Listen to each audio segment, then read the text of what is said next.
What's up, guys? Before you jump to conclusions, hang on a minute, because let me show you the redeeming qualities here, because there's some magic here. You just got to look. You got to look beyond the missing stuff and look at the good stuff, because there's a lot of great parts on here for a vintage classic two-stroke that's getting really rare. I guess we'll start with the front end. The triple clamps are in perfect condition. The front forks are nice and straight.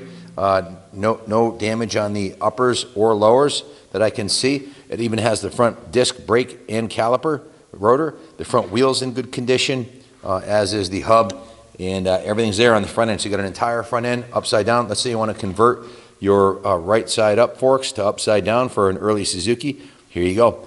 If you got one that needs a gas tank, it's even got a gas tank and both radiators, which appear to be in good condition. Surprisingly, the frame is perfectly straight, as is the subframe. There's no damage or bending on the rear subframe. That's all intact, and it even has the air box. This peg is bent up a little bit. I'm not sure if that's, oh wait, I just need to be pushed down. There you go. The peg is perfectly straight.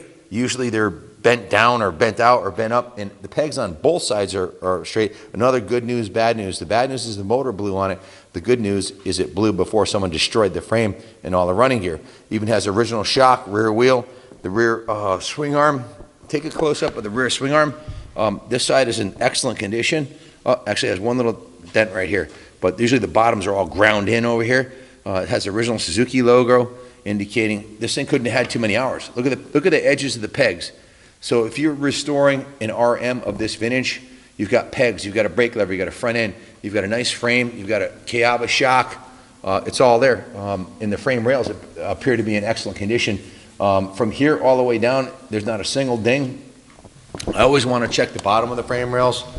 Usually they're smashed in on a bike of this vintage, unless it was, you know, ridden in grass or something like that.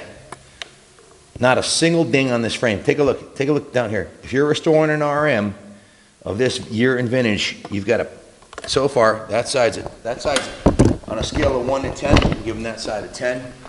And on this side, oh, I forgot to mention, it's got the front brake master cylinder also. And on this side, keep your fingers crossed. Let's hope there's some magic here too. Not a single ding.